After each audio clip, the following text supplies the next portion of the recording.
Hello and welcome to another episode of the Edufuturists podcast. It is fantastic to be here. Steve usually makes some kind of comment about what time of day it is or what time of night it is, and we're not allowed to say whether it's good day, good evening, good night. But where we are is a very different time zone to our guest today. It is really brilliant to have a friend who we met in person for the first time, I think, in Dublin. But then we got the opportunity to meet out in South Africa again on some training earlier in the year. So Kern Kelley is joining us all the way from Maine in the US. And I've learned that Maine, or some of Maine, is above Canada, the line of Canada. So like the border between Canada and the US, Maine, like kind of touches above some of Canada, so you can be higher than that. We talked about Boston Celtics. We talk about lots of cool stuff, and hopefully we'll get into some of the work that Kearney's doing in Maine and around the world. But just before we get in, just a massive thank you to those people who joined us at Edufuturist Uprising back in Leeds. It was a few weeks ago, but we're still reeling from that, still absolutely buzzing from all the wonderful conversations, and still lots of traffic on social media. So it's exciting times there, Steve. It is, and don't forget, we're already booked. We've already got it locked in for next year, 26th of June, 2025, in Manchester this time. So head over to the website. And speaking of websites, when this goes live, it's already out, and it'll probably be been out for a couple of weeks. But our new website is live, and a massive shout to Ben and the team behind the scenes who've done some wonderful work. They started talking about wireframes and all this other stuff, and I didn't even know what they were talking about at one point. And I was like, what is this thing? I've just watched it being built in the back end, give my opinion on certain stuff, but it is a wonderful beast, and it's nice to kick us into the new age with a new website and a new structure to it as well. Yeah, cool. And it's a place where we're going to host all of our podcasts and blogs, and people can reach out and find out about what we do. But yeah, you can get over there, edufuturist.com, and you'll be able to pick up some of the stuff around the uprising and whatnot. But without further ado, it is absolutely brilliant to have Kern all the way from the US joining us over in Maine. So Kern, welcome. Thanks for coming. Yeah, thanks, Ben. Thanks for having me, and Steve. Well, would you tell us a little bit about your background? Obviously, you've taught in a few places and you've travelled in a few places, but give us a little bit about the journey to where you are currently. Sure. Thank you very much for having me, guys. So I am currently a technology integrator in Central Maine, and that is probably about 90% of Canada's population. We're high enough up that if you actually look at the border of Canada, we're up above most of them. So you were right in your geography there. And I started as a fifth grade teacher many years ago, and I did that for a few years. And even before that, my pre-service teaching, my student teaching, I actually did in New Zealand. I went to my University of Maine. I was an educating major and said, hey, I'm interested in going overseas somewhere. And I had already been to Lancaster, England for one of my semesters, which was great, up in your neck of the woods, kind of. So I only speak English. So I said, where else can I go? And they had an opportunity to go to New Zealand, and that's what I did. So I spent a year there and taught and just learned absolutely so much. So I brought that back to Maine. So yes, Lancaster. That is our connection. Lancaster, the capital city of the winning county in the War of Roses. But I don't mention that to Steve very often, who's from the losing county from the War of Roses. But you obviously, I know you studied over here, so not too far away from me. In fact, I actually studied in Lancaster as well. We had that conversation whilst we were in Dublin. So you went out to New Zealand as a newly qualified teacher, new space. That's a brave move, right? From freezing cold. Yes, it was quite an adventure. Yeah, I didn't, it's funny when you're young like that, like I was just teaching whatever. And I just this is just the next thing I'm going to do. And I didn't really think of it. And I remember my mom hugging me as I'm, leaving to get going on the plane or whatever. And it didn't really hit me till later. Like that was a pretty, big deal to kind of go halfway around the world. And of course, it was such an unbelievable learning experience. We went from what I knew from, education. Now you have to realize I am one of 6 kids. And of the 6 kids, 4 of us are in the education profession. So it was something that was in my family, so it wasn't totally new to me. But going to New Zealand at the time, the teachers there, we did everything, meaning if it was phys ed class, if it was, if a student needed special needs or whatever it was, whatever needed to be covered, you were it. And so I had a wonderful teacher help me and really kind of walk me through a lot of things, and I learned so much. Yeah, it's interesting in terms of New Zealand. Is their education system, does it follow suit to Australia and those kind of approaches, or is it more in terms of the rest of APAC rather than and the Pacific? I couldn't speak to that now. Like I said, this is a long time ago. This is probably 20 years ago. So I wouldn't want to do that now. At the time, one of the things that just astounded me is one of my kind of side field trips when we were there is I got to visit a very small school that was basically a husband and wife that were the principal and the younger teachers. And it was small enough because geographically it was so hard to get to. Again, we're talking 20 years ago, that it was almost like a one-room schoolhouse. Not exactly, but it kind of felt like that. And it was amazing how, and this really stuck with me.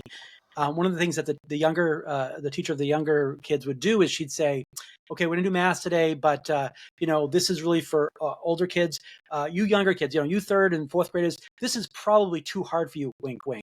And what she was doing was setting it up so the kids would want to, work harder and like, I can do that, I'll show her. And also the atmosphere there was very much that kids were helping kids. Kids were teaching kids.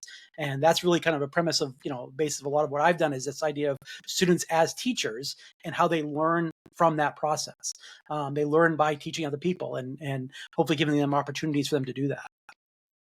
It sounds very similar to some of the rural schools in, I won't say Lancashire because I don't think there's much education going on over there, Lucky Pen, but in terms of Yorkshire, the ones that I visited, that's why I'm going Yorkshire. The experiences I've had where it's not one form entry, it's not, you've probably got maybe a 4, 5 and 6 year old together with 7s and you're looking at key stages rather than classes.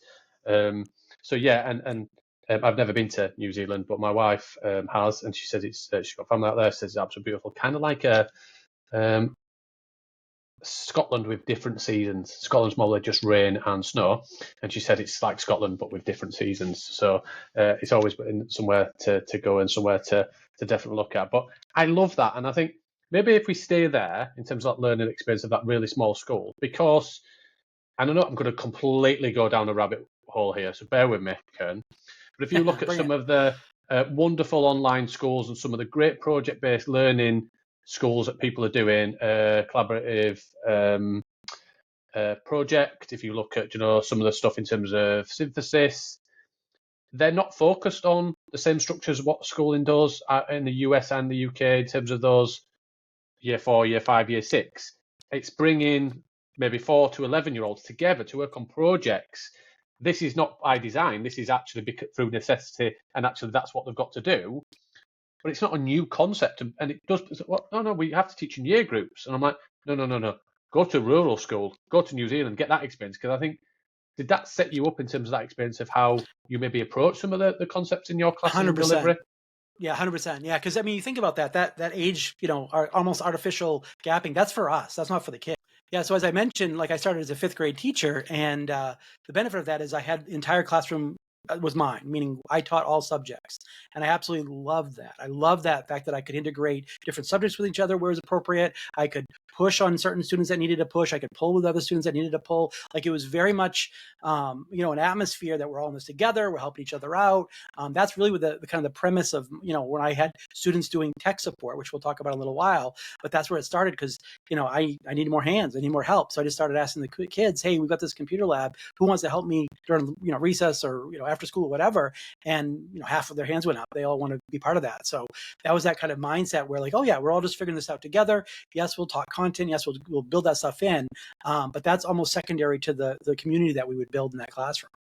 And I love that. I do love it. I love this kind of, it's 20 years ago, but still like it's absolutely relevant right now. And interestingly, it comes back full circle, the conversation around how we need to move away from subject silos. We need to move away from the idea that there is you can learn English, you can learn maths, you can learn science, and they are separate disciplines. When really the interconnectedness is what really sticks with people.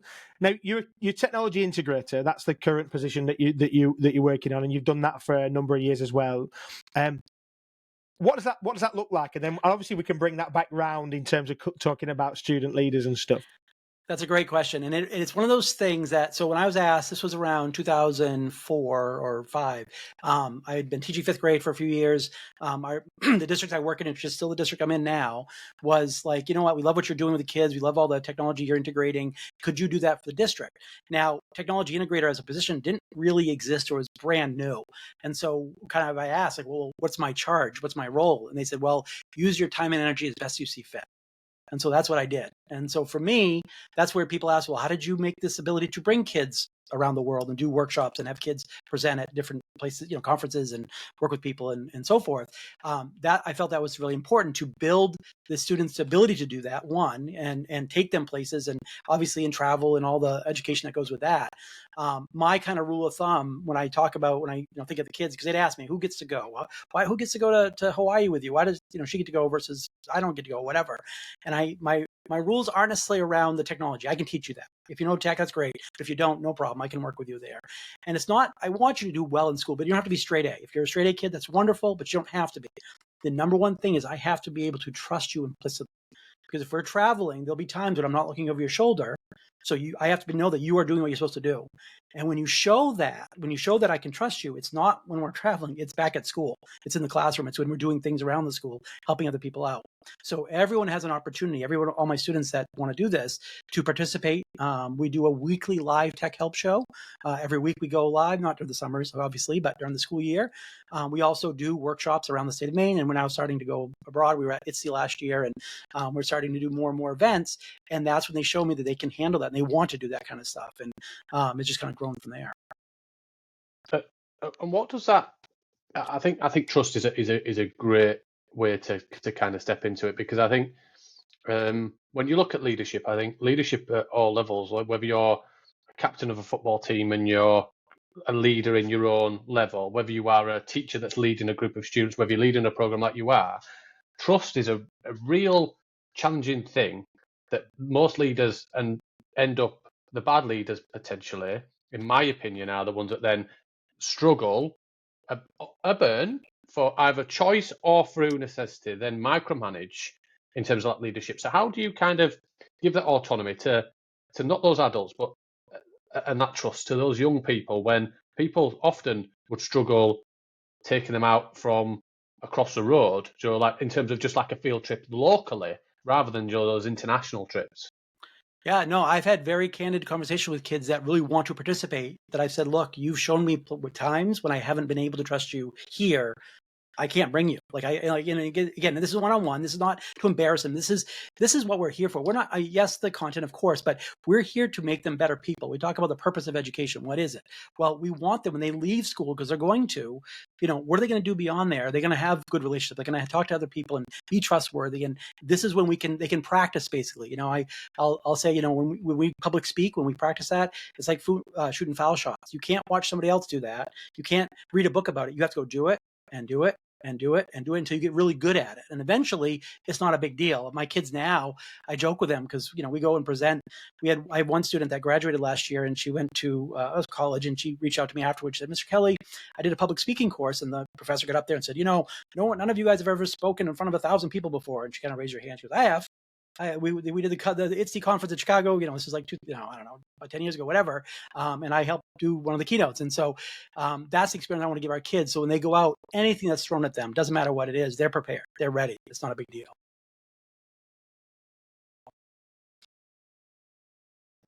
I was just struggling to unmute then. I was doing what Steve does usually, which is to struggle to unmute. I was like, I can't find it. But that idea of giving people that opportunity, and you mentioned there about students traveling with you. You talk like it's just like normal, because most of us as teachers love going speaking at conferences, and we think it's amazing. I know that as we get into the conversation today, you'll be talking about some of the opportunities you've had around the world and what you've done with your own children. I think that would be interesting, because I've learned a real lesson from you, Kern. That's something that will come up in a moment about my own children. But you talk about bringing the young people to conferences with you, like as almost like a throwaway statement, because just maybe talk to us a little bit about that, because many of our educators who will be listening to this may well go themselves, may well present at conferences themselves, but you've made a conscious decision about your students in that space, haven't you? Yeah, you think about it, like every teacher meeting that you've had to be in, where everybody's staff meeting, everybody's sitting there, and half the people are kind of on their phones, and half the people are not paying, zoned out, whatever it is. And I remember doing PD in those situations, and I said, I know it's going to keep them honest. I'm going to bring the kids in here, and I brought some kids in the room, and all the teachers paid attention. And if they needed help, they could go over. They have extra sets of hands, and eventually, I would just get out of the way and let the kids do that part of it. Let them present, let them speak. How often do our kids, our students, get to see us learn? Really learn, not just sitting in a room, but actually learning, like, oh, this is new to us. How often do they see that? Why wouldn't we want them to see us just like them, right? Like, why is this a us and them thing? This is kind of us all together. That's it, right? It is that whole mentality of students need to see us learn. Like, it gives them an incentive that it's that understanding that we are all learners and that we need to continue. We talked about this in our trends booklet recently about this lifelong learning, that we get hammered for professional development, as in everybody does the same stuff. Everybody does. Well, no, let's teach students help develop that. Sorry, Steve, I know you're going to jump in. No, I was just going to say, I think it was Valerie Hannon that I think it's that whole thing of what the purpose of education is. You went right to the back of it. What the purpose of that is, and it's there to guide, to role model the passion for learning. Like, it's not just to pass a qualification at the end. Great if you do it. There's so many people that go through, and if that was the only benchmark, then ultimately a lot of our young people would be told they're a failure. How can we develop all of those skills that can transcend beyond that? And I think it was Anna Fabrega. We had Anna Fabrega on last summer. Yep. I think it was, or last September. And Anna talked about that kids have to learn the game of school rather than kind of life or everything else. Teachers have to learn it, and students have to learn any structure to play that game. And she fell out of love with it and left, and is doing what she did now. And I've paraphrased and I've probably ripped that to shreds. But the quote is in the trends book. But maybe talk to that, because ultimately what you're doing is trying to not get them to do the game of school, to do the game of life and learning, I think. Yeah, I think that's huge. And in fact, it's funny because, you think about, us other educators, we went to school for, 12, 20, 15 years, whatever it was. And we said, you know what, I'll have some more of that. I like that. So there's a little bit of survivor bias in us. The kids like, I did not enjoy that. I did not have a good experience. I want out. And so that's where we really want to reach all those kids. We're not just reaching the kids, the as I call them, the Hermiones, right? The kids that are like, they're going to do what you say. They're going to bring an apple up in front of the school, in front of the classroom at the beginning of the day. And in fact, my experience has been, and this was always difficult for some of my fellow teachers, the kids that are most resistant to you breaking that mold of the game of school are the Hermiones, are the kids that are the straight A kids, because they play this game of school very, very well. They can regurgitate what you told them to regurgitate. They can be on time. They can do the things you told them to. So the kids that don't play that game of school, that have not been well, they kind of fall behind, or they're not like it part of it. So reaching out to that whole group and realizing like, this is one way. This isn't the only way. And to me, when we start talking about helping each other, like I said, we get together and say, okay, we're going to talk a little bit about that. You mentioned about AR and photogrammetry and so forth. All the projects that we do, that I do with my students and I help other schools do and do PD on, are things that are for a bigger purpose. I'm not interested in projects that are for their own ends. Like, they just do it for the sake, because we did it because we had to make a poster about, the thing. Like, we're doing a book report that is just a poster. So that's of some value, but even more value, what if you have to do it? One thing we've been working on, we started last year, is our kids would record book reviews for younger books, for elementary grades, but then we would put them on a bookmark with a QR code and put that in the library in the book. So as you walk around as looking for books, you can actually see reviews, video reviews from your fellow students that are older kids that you might know. And so yes, it's still this book report, but it's actually for a bigger purpose. It's something that's beyond just for yourself. And this is it, right? This is moving beyond the static curriculum that is you're right, the Hermione kids. I love that analogy, that the kids that are gonna always do what they're told, it's that it's that movement. And I was on the Tattoo Teacher podcast just recently this week. Sorry, Steve, I cheated on you. I was a guest on another podcast. Please forgive me. No, I was speaking to Phil on this podcast. He's out in Australia, and we talked about this idea about compliance versus innovation. In that, school is very much trained, or we are trained within schools to teach young people compliance, to follow the rules, and there is a place for that. We know that. Like, driving is a perfect reason. You don't want innovation when it comes to driving, do we? We want innovation in terms of cars, but we don't want innovation in terms of, do you follow the rules of the road, for example. But ultimately, we've swung so far into compliance that everything has a rule, and I suppose what we're talking about here is like just rethinking it a little bit and doing it a little bit different, that we can move away from just doing school for you must remember this stuff to what could school be, and how could we make that different. I suppose that level of augmented reality. Okay, so you've touched on it there. We hear a lot of people talking about VR is the future, and obviously the wonderfully priced new product that's just come out very recently from a certain vendor that we won't talk about because we don't want to get sued, but that is just not affordable for the every Tom, Dick and Harry in the space, right? But VR is going to be the future of education, and I've always been a little bit skeptical around this, but what I am less skeptical about is how the augmented reality elements, which is, I know, something that you are super passionate about. So you've kind of hinted at that there about the QR codes for book reports written by students in the book, so by students for students. What else are you seeing in that augmented reality space? Yeah, so we have one kind of a project we've been just kind of working away at every year. My students that I work with is adding an augmented reality layer on top of our school. What does that mean? That means that we go around and we record with photogrammetry. Well, photogrammetry is where you can use it as a free apps on your iPhone or whatever device you have, and you can go around an object, say, and it will do the work for you, but it basically takes like 1,000 pictures, whatever, and it recreates that model in 3D.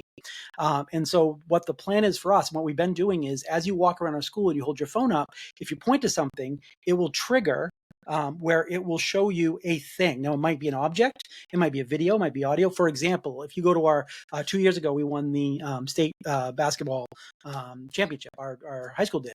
And so if you go up to the basketball trophy, hold your phone up, it will show the winning game. Like the videos are playing on your phone.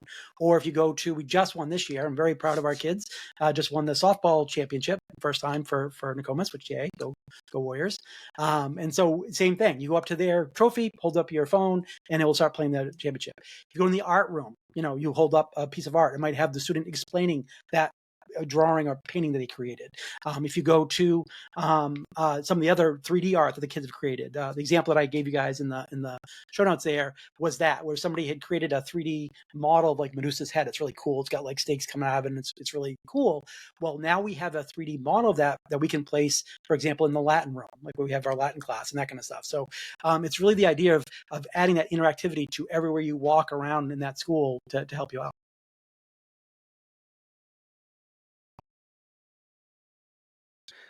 Steve's struggling to find it now. I've pressed it about 4 times. Good job it didn't unmute, actually, because the kids were screaming their head off downstairs. But yeah, I saw some great examples, and one thing we did, we did it in the library. So when you walked round, you'd hover over, and normally there'd be a Dewey system where these are the millions of books, and you go down and you have to find the right code, and it's in this section and everything else. Where I'm just trying to think when it was, maybe 2017 we tested, maybe 2016, and the students walked in and they held it up, and it just had the QR, and it popped up with all of the different books and the different structures on the ends of onto there. And we found that the students were engaging a lot more because they didn't understand Dewey. The librarians and some of those people within the library structure weren't best pleased, and that's fine. But sometimes we have to take it where the people are at, rather than where we're at. And I said, well, ultimately, if it gets more people taking the resources out, I don't see the problem. Does it have to be the old way? And we kind of won out anyway, because the kids were like, they got to vote, and the challenge was, I can't remember which system it was, and then they removed it, this app that we'd built all the AR on and all that kind of thing, which is always a challenge in terms of some of the technology. But we did pivot and we moved to the free stuff. But some great examples there. I think the dinosaurs and the ones where you can drop onto the tables in terms of learning and stuff. So I really love it, and I think it just brings learning to life, like you say, and also adds an additional layer of how difficult would it be for a visitor that's walking around the school and potentially that wants to come and see and might be coming to the school, or a new student or a parent or anybody else. How difficult would it be to get that video and see all of those different resources if it wasn't for the work that you've done with AR? Yeah, that's exactly right. That's kind of my vision, is the parents are walking around and like they just hold up their phone and it's almost like a little sprinkle of magic on top of the school building. You walk around a corner and like, oh my God, like we've been digitizing students as well. It's like I said, basketball or softball or sports are easy, but we've been doing other things as well. We have a student that graduated 3 or 4 years ago that just got a publishing deal with Penguin.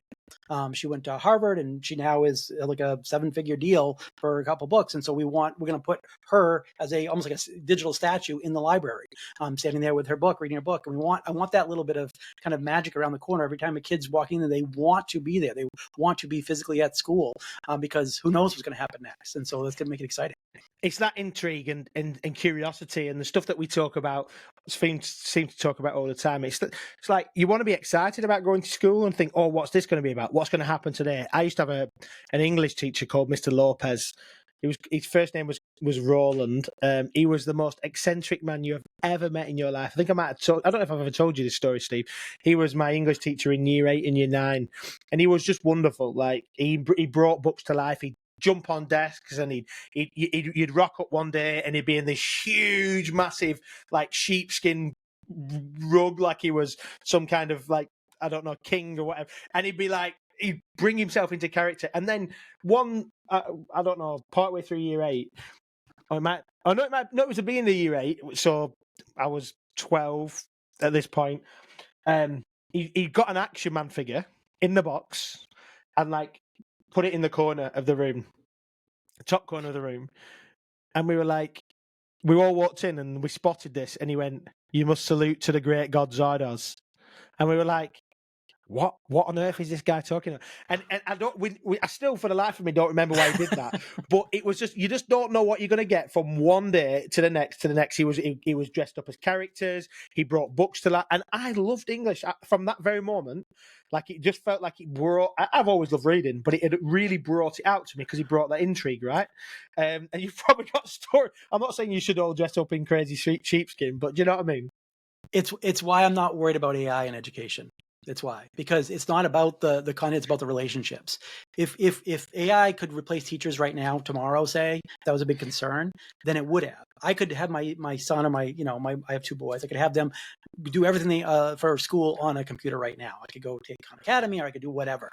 And we don't, because the motivation isn't there. It's really hard to motivate yourself just because I'm supposed to do this. When you have teachers like that inspire you, you want to be in their presence. Like, oh my gosh, I want to see what they do next. We all have had teachers or people in our lives who inspire us to learn about something, because I'm totally amazed by this. I want to know. I remember very vividly. This was back when I was in 6th grade. I was still am, into astronomy. That was my jam. I was like, oh, this is so amazing, so cool.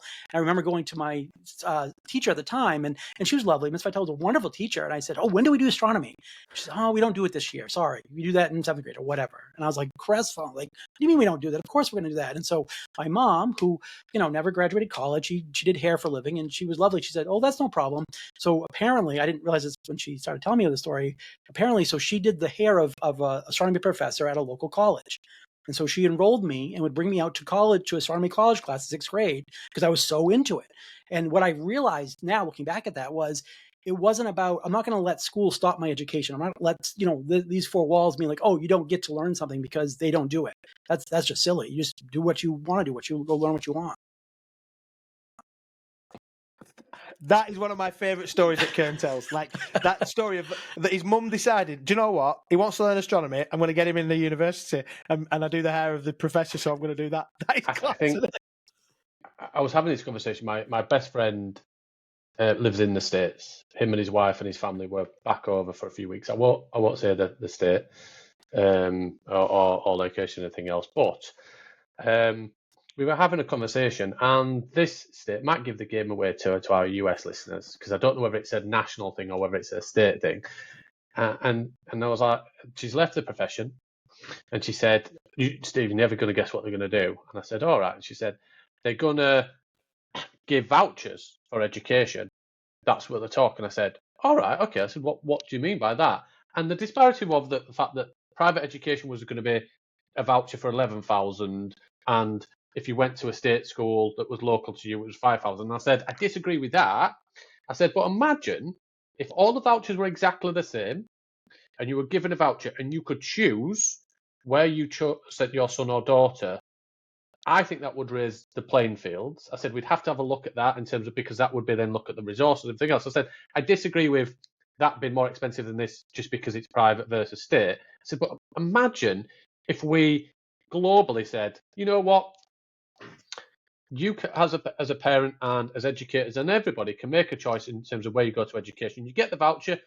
They're educational vouchers. You can only spend them on education. You can't go to Tesco or Walmart and buy trainers or your food shop. You can only buy education. But imagine how much that would, where people have a choice where they go. Like you say, if you said, I don't want to do history at my local school because I want to do this, or I want to do astronomy, I want to do this. How different would that be as an education system if people had choice rather than being told where they have to go based on location? No, I remember having conversations. Now, just so you know, in the States, the voucher thing is a too political thing, more than it should be, sadly. Okay. Like it shouldn't be, but it is. So I'll leave that alone. But I will say, like during COVID, of course, when everybody was virtual, so it didn't matter. So theoretically, why couldn't my sons take history from the best history teacher in the state of Maine? If they're already virtual, doesn't matter. Another person, and I remember talking to our Department of Education, certain people, and then the reality started fitting in, and they kind of got nervous about that. Like, wait a second, because then you are talking exactly what you're talking about. Is I can vote with my feet. I can say, oh, I want this history teacher, this math teacher, this science teacher. Because why wouldn't you do that? 100% you would. Like you want them to. Now the difficulty here is, and this is the bit where I know that there's a conversation, is that you were talking about that AR experience with this author that was an ex-student of yours, creates that creativity. My thought, as soon as you were talking about that, and then I was conscious that your next point was, this is the reason why I'm not worried about AI. The layer of AI on top of that would allow you to have that integration conversation with that person to then make it an immersive piece. A teacher can't do that because they don't have that level of expertise. However, what then a teacher then becomes is the person that curates those experiences, that makes sure that it's safe, that brings the people. And that's where I think we're on the same page, aren't we? We're saying we'll create these amazing experiences that we layer AR on top of, we layer AI on top of that, and then the teacher then helps to curate that conversation to make it a safe space for people. Yeah, 100%. Again, this is, that relationship that you develop with that student is what gets them to use these tools, AI tools, AR tools, whatever. Student motivation is a soap bubble, right? It's a very fragile thing. It's, you push too hard and it pops, you don't push hard enough and you never get started. There's a certain thing and you have to do that individually per student. And so the great teachers know that, oh, I can help this student do this, and this is how I motivate them. And this one's like, I can't push too much because they'll do it on their own, whatever. That doesn't get replaced by anything but good teaching. I totally agree.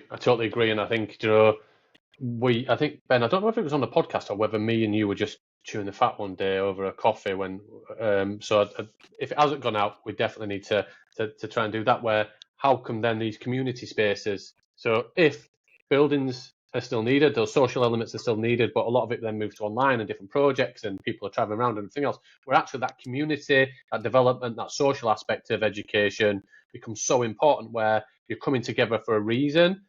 Ultimately, if you're in the class and you're playing YouTube video after YouTube video, probably last week was the end of education in secondary school and primary school in the UK.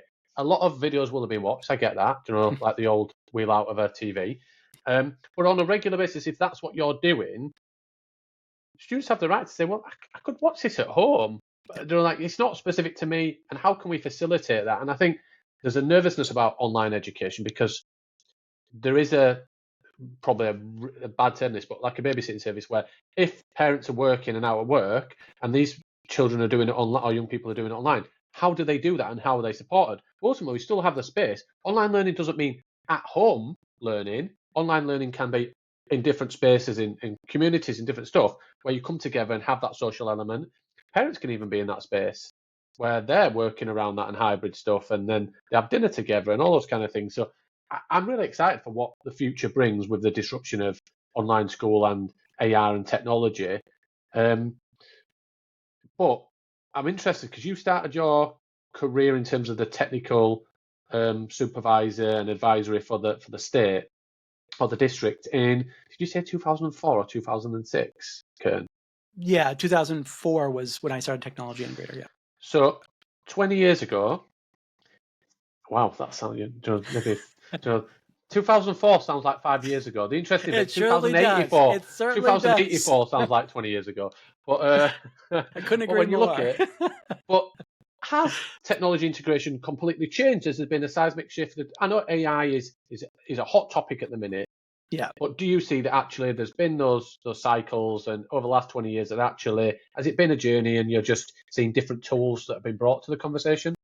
Yeah, no, that's a great question. I remember starting out being all excited, of course, and I was geeky, techie, and I just kind of the stuff came naturally to me. So I remember going to classrooms with teachers, and my job was to integrate technology. Well, what that means is, like, hey, you're doing a book report this way. You've always done it this way. How could we do it this way? That might be a little better or different or whatever.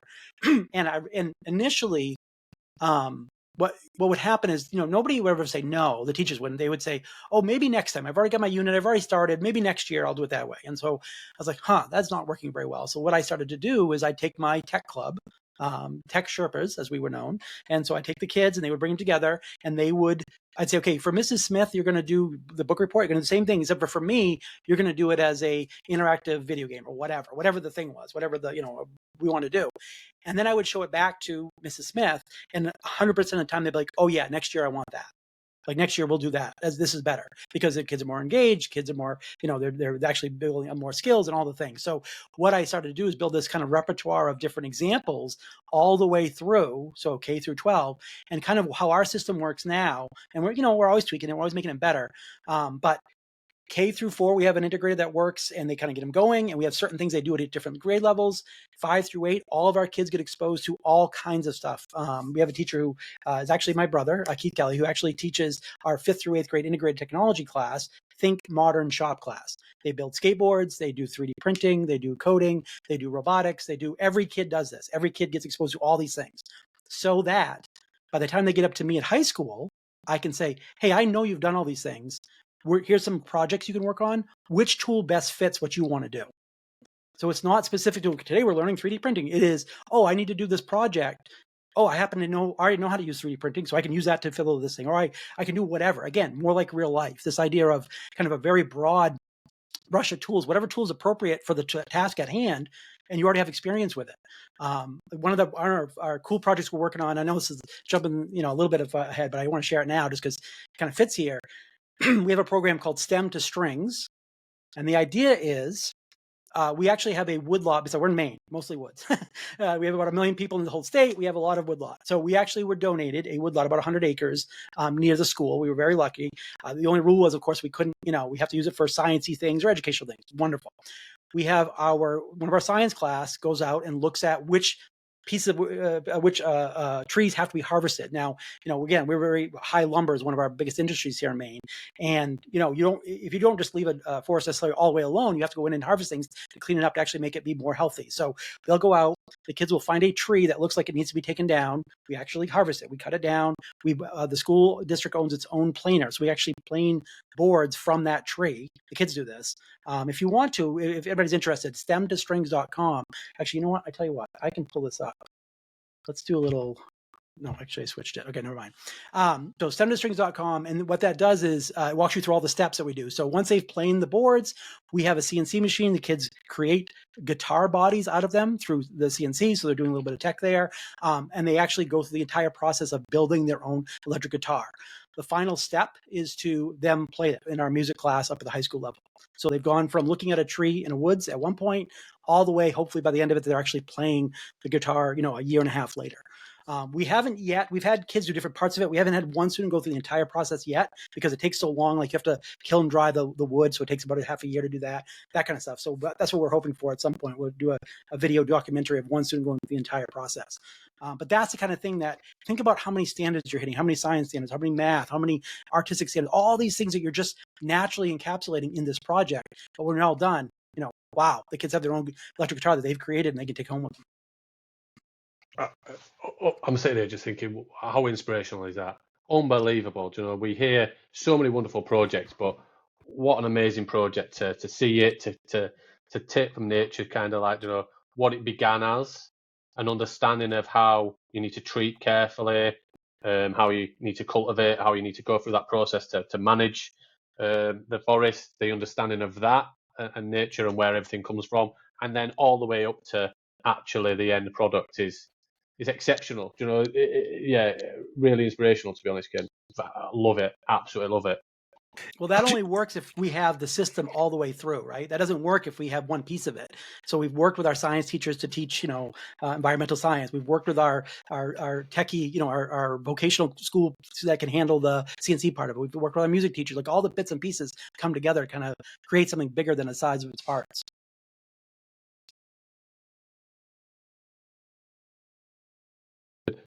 Muted, Ben. He's been talking for about 30 seconds. He's muted. I love the fact that you went really big then. Did you press a button to make yourself really big on the screen? Me? Or was it just on my screen? It might have just been on my screen.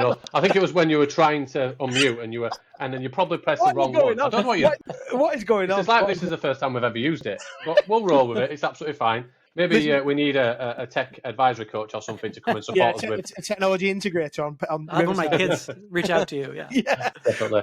But I love that stem to string, and I know that we talked about this when we were away. Like that whole, like you said, the whole process from understanding the science of which trees need to go, then thinking about the I was having a conversation with somebody recently, and they were saying, "Oh, we can never put a kid with a bandsaw."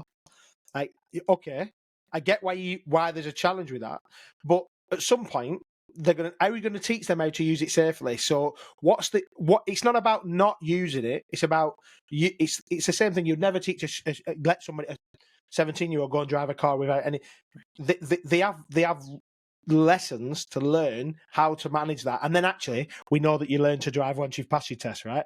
So that's the truth of it. Interestingly, stems to strings is also like it's that project-based learning, and that comes up a lot every time I speak to you. It feels like that PBL, that project-based, and is central to what you're trying to do with technology. Is that kind of, because in the UK, if we tried to do something like project-based learning, it would be you could have 3 weeks or 4 weeks on a project. It would be a nightmare to pull all the different subjects together. Is that integrated in Maine? Is that normalized? There are people that absolutely do it. I'm not saying it's everywhere. Because again, I will tell you this, as someone that I just do it because I think it's the right way to do it. Like, I'm not doing it because of trendiness or anything like that. I just think it hits more things, but it's harder, right? Because you have to be accountable for a lot more things. You also have to realize, like, when you're doing projects with students, they're all going to likely finish at different times. It's not like giving a test, like, okay, we're done at the end of the period and everybody's done at the same time. Everybody's going to be done at different times. So you have to have things for those other kids to do. To, like, why don't I just finish right now today? Why am I actually taking the time to actually do my best work? And that's where, if it's not just for you, if the purpose of this task is to build something greater for something else, like, you're not only going to build that guitar, say, but you're going to be playing at the end of the year when we do that concert where everybody's playing, you're in there, you're a part of it. So if you don't put the time in now, you're not going to have it at the end. And those kind of built-in responsibilities, as appropriate for age level and developmentally and all that stuff, is huge. Yeah. Totally agree, and yeah. I think the care for others, yeah. Working in not just a team, but ultimately what team is about. That understanding, that empathy, that big picture vision of, what, I'm doing this, but look at what actually I'm this small piece in this cog, and this is what the ambition of the whole organisation. The sooner we can teach kids that, rather than just one individual that's just doing a maths class or just doing this, it's such a significant thing to develop ready for the rest of their lives. I would say that's one of my greatest achievements that I take personal pride in is when I bring my students to other schools and they present and they work with those kids and they do things with them and they teach them and whatever, and they come away like, wow, Mr. Kelley, like they realize, oh, they didn't necessarily have this stuff. Like we're very fortunate. I will say this about my school district. We're not a wealthy school district and everybody, whatever. We got lucky. And what I mean by that is we had our old school that I taught in was 65 plus years old. So we had a new school built right pre-COVID. Now we were due. It was 65 years. So we did our time and having nothing. So we had a brand new school, and then we were there for half a year, and then COVID hit. So everybody went home, and we came back to still a brand new school basically.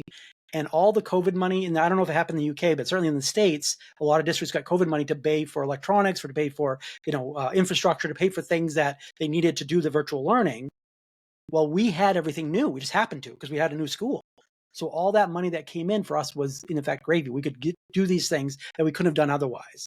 So it's not a case of we're not a wealthy district by any stretch. We're about 85% free and reduced lunch, which in the States means we're an opposite of a wealthy district. But we're taking what we do have and we're being very mindful of where we place those resources and how we use them and what we do with them. And when we go to other schools and my kids see what they don't have, they really appreciate what we do have, and they like, what can we do for them? Can we give them some of our cameras, Mr. Kelley? Can we do these things? Can we, we go to places that don't have anything, and that's what I want them to have that empathy and understanding. And that's super powerful, isn't it? And I think it must be intentional. And this is one of the things that I know that we're going to get into the student leadership stuff. It's intentional. So yes, you've got kit, because you were fortunate in that space. Yes, you've got wood because of where you are in the world. Yes, you've got somebody like you who's spoken at multiple Innovate Academies around the world, knows Google inside out, understands technology, like literally carries more than one phone just in case you decide what. I've watched you do it. Like, which one am I working with today? I'm working in Android, I'm working in iPhone. Like, just so I know, right? I know you do that. And that's normalized for you.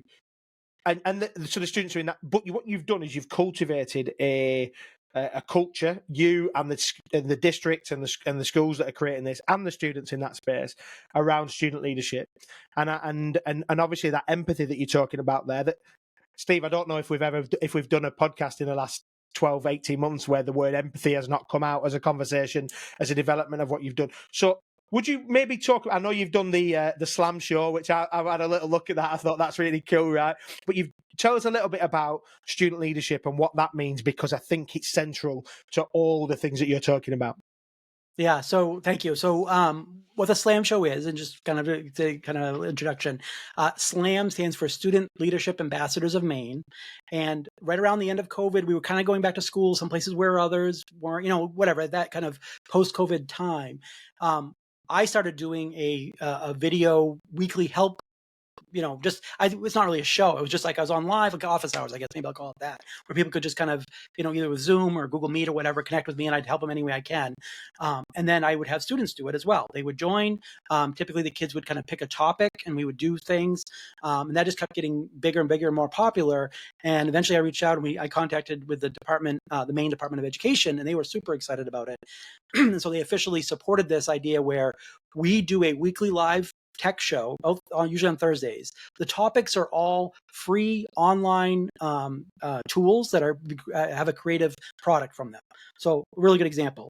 If you don't know about this one, photopea.com. It's photopea.com. It's a great free online web-based, doesn't matter what device you have, not as powerful as Photoshop, but on its way. It does a good job.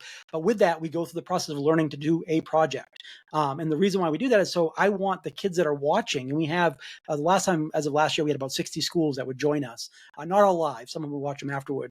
But they would do these projects, and then the kids themselves would have these tools now to do whatever they wanted. They could create all kinds of things with it. It wasn't platform dependent. It wasn't cost dependent, because we try to stick with free or very good freemium model tools. But as important, my kids were learning how to do what we're doing right now. They were not only speaking, but they were speaking in a camera. They were speaking, virtually, all the kind of stuff that, again, where we kind of take for granted now.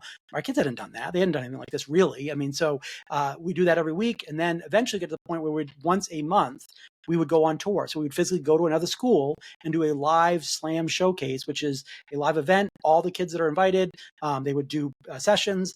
The real purpose of that is kind of breaking the ice. So the teachers that are supposed to be in the room as well, they're seeing what their kids are doing. They're using Canva, they're using Tinkercad, they're using whatever the tool is. And then when they're done, the kids already know the first things of how to use that. They started. Now it's just up to the teachers to take it and run with it. And so we'll support them as much as we can. We provide lessons. We'll do, follow-ups if they want. We give equipment. So we'll give away drones or cameras, whatever they need, all, with the help of the Maine Department of Education. And they've been super, really a wonderful partner in this and helping them out. I think all of the initiatives are absolutely wonderful, but I think the first step into this had to be culture. Ultimately, if the culture isn't right, a lot of educators may be listening going, well, I already know that, I don't need to be taught by what am I going to learn from a young person, or how are they going to be doing it, or does that not make me feel, is it like a culture of inadequacy that ultimately they should be the ones who are the font of knowledge and preparing the young people? It takes a culture to guide that, to develop the teachers to have an understanding of the expectation of that's what's going to happen, and also facilitate all of the great stuff that you've seen, pulling it all together, that you get to go to different schools, and the collaboration, the organisation behind all the scenes doesn't happen overnight. It takes a culture and a drive to do it, because if it wasn't, you'd be going to schools and nobody'd be turning up. So I love it, absolutely love it. And I think a lot of the different countries, different states, globally, we can learn a lot from the programme, that leadership at all levels, that we have to understand, and we have to be honest that, and I used to say this in my class all the time, I was like, I understand that I'm definitely not more intelligent than you. I'm just further ahead in the journey. They got pretty close, and it was always a challenge, as they were into their second and third year, that they were getting closer to me. But I'm like, I don't care. I was like, ultimately, it's a shared learning experience, and it's fun. And if you show that honesty and off, students get it. That's what they want. They don't want to be, acting as if you're some kind of superhuman and superhero, because they'll bring it out and they'll see that anyway in different attributes anyway. Yeah, no, and technology happens to be one of those fields that there's always something new. Obviously, there's always the latest down the pike, the newest thing. And being able to say, and this happens every year, where I'll have a kid kind of look shocked, and they'll say, what about, hey, I want to learn. I had one kid this year, Miss Kelley, I want to learn about After Effects. I'm interested in it, whatever. And I said, awesome. I said, I tell you what, I'll buy one of these courses. Go find the course you want. I'll pay for it. You're going to learn it, and they're going to teach it to me because I don't know enough about it. And that idea of well, what do you mean I'm going to teach it to you? No, I don't. You're going to, by the end of this course, you take this online course, you're interested, you're motivated, you're probably going to know more about than I will. We're going to learn each other together. Why not? Yeah, it's there's a lot in this, and in fact, when people listen to this, I know there's lots and lots and lots to digest. The conversations about student leadership, about culture, about projects, about different tech, about being understanding that we're all learners in this space. Lots and lots in it. Interestingly, as I've been listening to you, the thing that has jumped out the most, I think, is that phrase: student motivation is like a soap bubble. And I love that. I think that whole idea of we've got to do it really carefully, but we've got to give enough pressure, but not too much pressure. I do love that. As the as we wrap this, we always finish with 3 quick fire questions. We've mixed them up again. We do this to keep people on the toes, just in case they think they're going to prep for one. And not that you would have done that, Kern, and not that you needed to either. But we've got three quick fire questions. So I'll do the first one. Steve will do one, and then I'll wrap it up there. So the first question is this: if you could change one thing about education overnight, what would it be? That's easy for me. Teacher to student ratio. One adult, one teacher to 20 kids, or whatever the ratio, depending where you are, maybe it's 15, maybe it's 25. That's rough. I think if you could have fewer, I think you could do more. Love it. Okay. What is the most exciting educational trend that you are seeing emerging? That's interesting. I don't know if this is a trend or not. I think I'll put it this way. I think some of the fear that I see with educators as I present on AI topics, artificial intelligence stuff, they're like, oh, at some point I'm going to be obsolete. And I very much don't think that's the case. I don't think that the teacher's going to be replaced by AI. I remember I was at one workshop and we talked about it, introduced it, and a lot of the older veteran teachers were very unhappy. And one younger teacher who was, I believe new that year, raised their hand and said, "This just sounds like what my parents sounded about the internet when it first came out." And so they were a little bit taken aback that that we'll get through this. It will be fine. Love it. Love it. And the third one, final question, is who's your biggest inspiration in education? This is going to sound cheesy, but it really is my students. Like and again, I see them come back every year. They email me or they contact me and, "Hey, Mr. Kelley, we're doing this now. Hey, we're doing this." And I really do. They fill my bucket. Getting to work with them and getting them to, do hopefully further than they even thought they did. This is a little aside, but I was super excited about this. We did a project. There's a nonprofit in the United States. I don't think it's international, but in the United States called the VING Project, VING, and their premise is that they want kids that are under 18, so high schoolers mostly. I think they have to be over 14, I believe, up to 18, to reach out to somebody in their community. It can't be a family member, and it can't be somebody under 18. So in the community, that $1,000 would actually change their lives. And so they actually the actual project is if you create a video about why that was it's important to you and why that might help them, they'll actually fund it. They'll actually send $1,000. And so we did all my kids applied this year, and I had 5 kids actually get accepted. And so they're going to be able to bring $1,000 check to this person in their lives that is in their community that they think, needs it. And so that's kind of stuff that I just love. Yeah, I love it. I knew that this conversation was going to be a good one, and I knew that it's just a wealth of somebody who has been in this journey and has been in this direction, still at the chalk face, still helping teachers, still helping students. It's been a great one, this. Kern, thanks so much for joining us on the podcast. I think this is one that even Steve might listen back to. He doesn't listen back to the podcast, but even he might listen back to this one. It's an absolute belter. Thanks for joining us on the podcast. And for those of you who are listening, if you haven't already subscribed, please do that. It helps us immensely. If you want to sign up for our newsletter and you haven't done that, then drop over to the website or listen to any of our other episodes or read any of our blogs over at edufuturists.com. And don't forget to get your tickets for Uprising 2025 before they all go. Thanks, everybody, for listening. Thanks, Kern, for joining us.